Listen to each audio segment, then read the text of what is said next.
Ambecho was all covered up, lying on a tablecloth on the sidewalk, right in the middle. And he had come to town in hope for a better life and also in hope to go to seminary school. All on his own, he showed us how he normally moved himself. He put little leather or rubber caps on his knees. I think he put shoes, sandals on his hands as well, and he moved himself.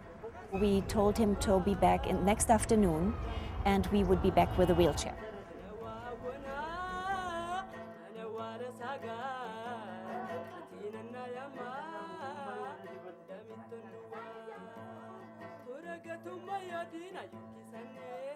At our end of the world, people generally don't even think of polio. They don't even know what polio looks like. Here in Ethiopia, it's actually more prevalent than I've seen in other places. And you see the sadness in their eyes and their inability to have a regular life.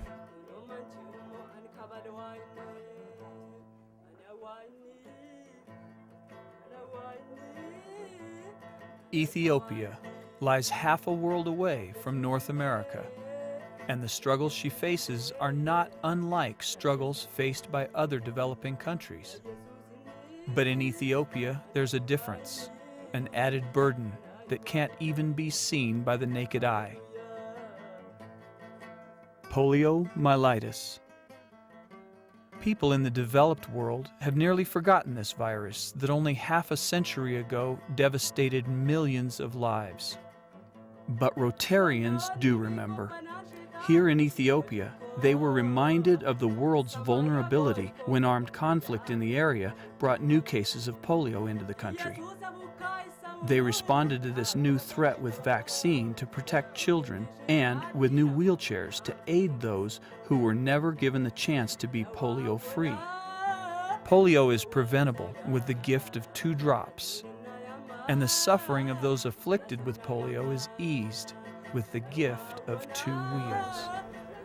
The whole thing began about 6 years ago. I had met Ezra and Linda Wenzel, the senior program director for the Bill and Melinda Gates Foundation. We connected pretty quickly, and Linda suggested quite early on that it would be a wonderful idea to link wheelchair deliveries with a global polio eradication initiative. I just saw how convincing and how dedicated she was, and how you really do get these wheelchairs out to the people who need them.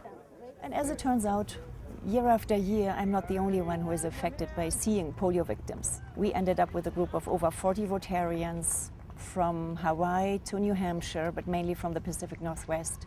The first day of activities of the group in Ethiopia was our visit to the Cheshire Home in Menagesha, just outside of Addis Ababa.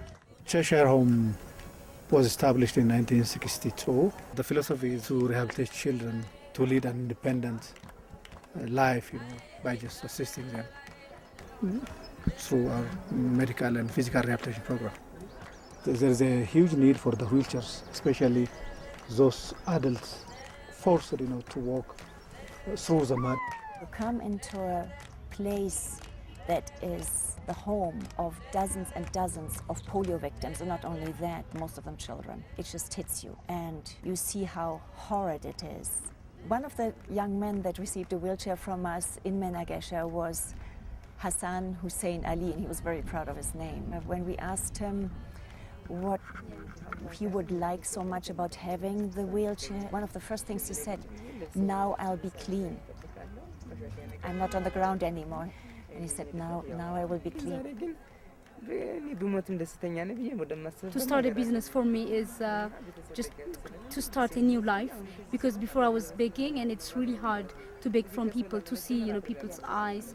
So now I'll feel independent, and I'm really glad to know this organization.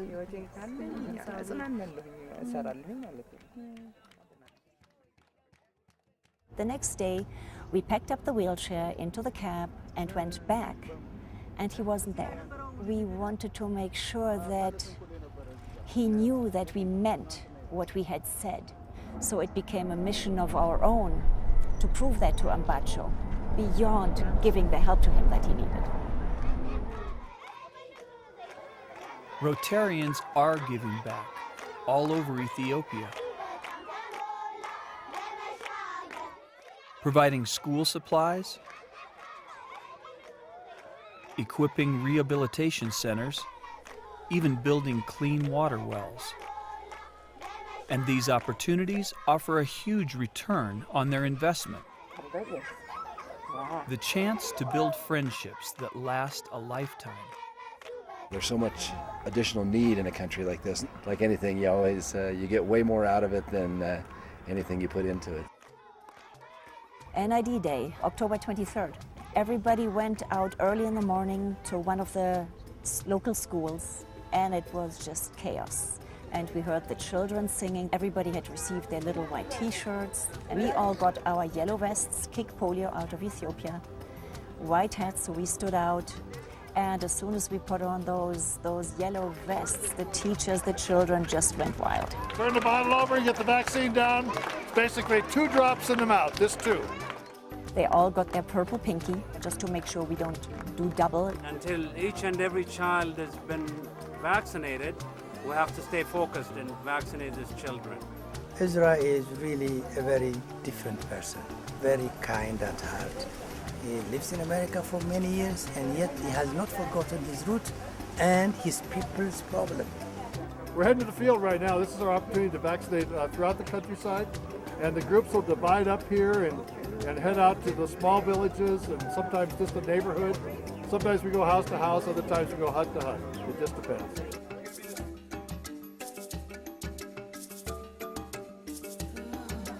One more.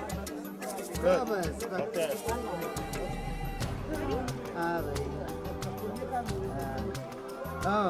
Okay, one more.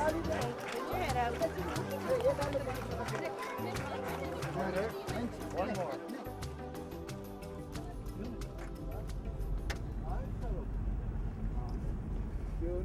It was suggested to us that he might have delayed his work on the streets until later this afternoon because there's a football game that starts at 5 o'clock tonight. They say that he didn't come today, and they just told me that he won't be coming after this time because it's almost the end of the day. So probably he may be here early in the morning.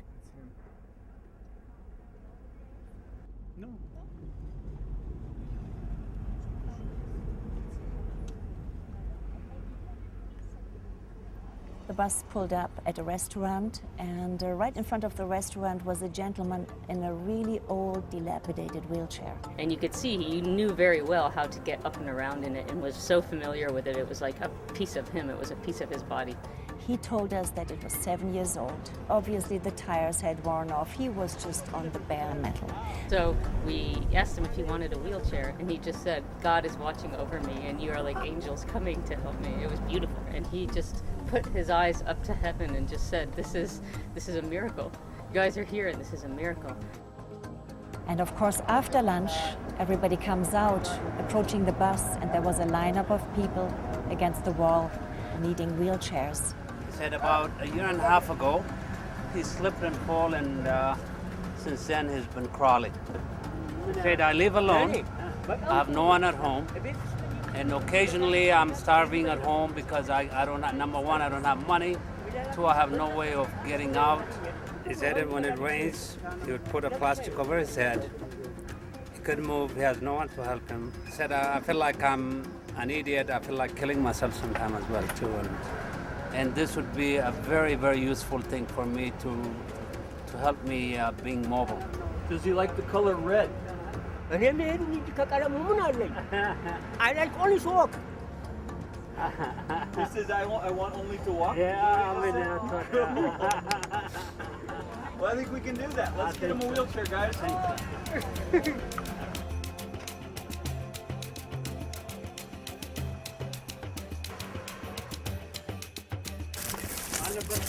What you know?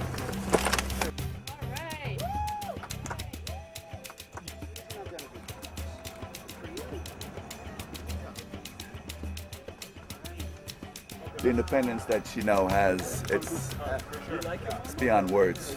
It's a truly wonderful experience, and I'm privileged to be a part of this.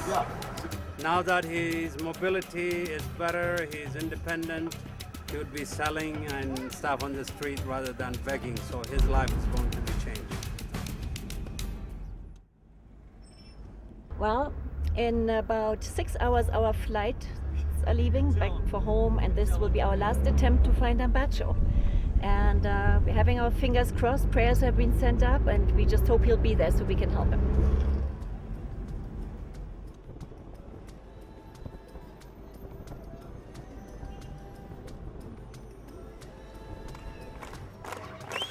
It's wonderful to see how returning every year, how we help everybody in the field to become more enthusiastic, we inspire more help in the field, and we also make the overall effect of our aid larger. When you go first, you show that you care and that you care for them, you want to help the people. When you come back the second time, people think, these guys really mean it. When you come back the third and more time, you really make an impact because we're connecting people to people, hearts to hearts. We shake hands, we give hugs. We don't need the languages. People smile at us. We just know beyond words, even if we are very different, that we are all one big family and that we are there for each other. The whole world is moving closer to a polio-free world. We can show that this can be done, that Rotary has been a huge part of this, and that we can do many more things in public health and in global health. Rotary provides somebody who has been given much to be able to give much. We can change the world one life at a time. Programs like the wheelchair program and all of the other humanitarian aid that we're sending are so much more than just what we're immediately doing. You know that every wheelchair goes to the right person, and so I think it's fantastic work. Our whole office at the Bill and Melinda Gates Foundation all donated to give for, I think it was 140 wheelchairs, and we'll do it again because we just are so pleased with how it goes directly to the people that need it. And they're really contributing towards the possibility of world peace and understanding each other and just living in harmony with each other at one point down the road.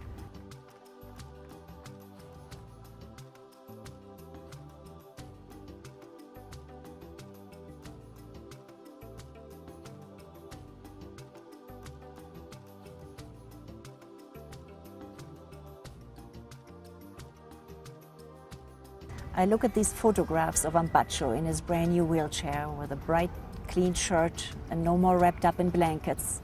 And I just see the pride in him, and I hope that he will be able to fulfill his dream and go to seminary school and have a much better life.